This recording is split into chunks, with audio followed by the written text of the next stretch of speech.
Жалоба иеросхимонаха Антония Булатовича, поданная в Святейший Синод на архиепископа Волынского и Житомирского Антония Храповицкого.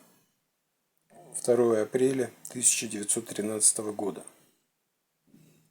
12 сентября 1912 года мною от лица афонских иноков была послана в Святейший Синод на имя господина обер-прокурора жалоба на архиепископа Антония Волынского и Житомирского.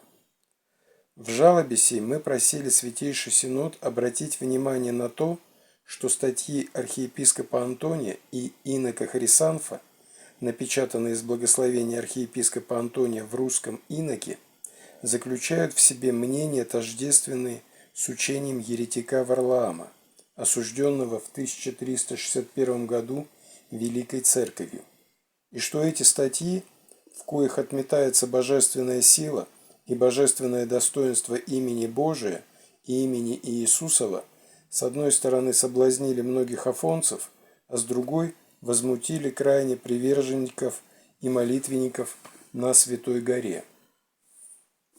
Эти статьи возбудили острый догматический спор на Афоне, который тем более обострился, ибо архиепископ Антоний своими письмами весьма поддерживал и ободрял некоторых уничижителей имени Господа нашего Иисуса Христа, благодаря чему начальствующие лица, мало сведущие в догматах и мало опытные в умной молитве, взяли сторону этих лиц и стали усиленно и несправедливо преследовать подвижников и исповедников имени Господня. Все эти действия начальствующих лиц Пантелеймоновского монастыря и Андреевского скита довели догматический спор до той степени обострения, как то мы видим ныне, чего бы, конечно, не было бы, если бы архиепископ Антоний не принял бы в нем такого активного участия.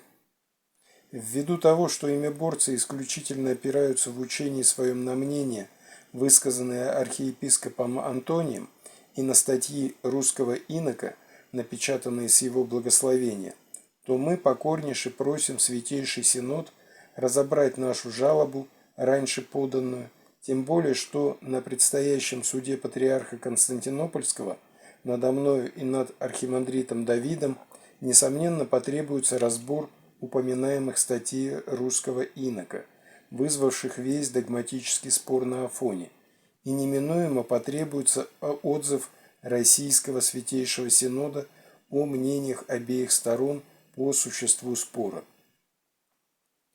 Наше исповедание веры во имя Божие и во имя Иисусова мы уже представили с первой жалобой в рукописи.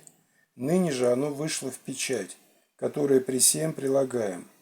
Кроме того, еще прилагаем исповедание братьев Андреевского скита от 10 января 1913 года, которое было нами своевременно сообщено господину обер-прокурору.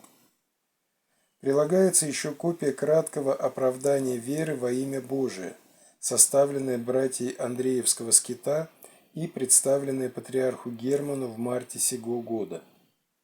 Прилагается также копия с жалобы архимандрита Иеронима с некоторыми братьями на архимандрита Давида и на все братство скита, поданное в монастырь Ватопед 11 января 1913 года. Иеросхимонах Антоний Булатович.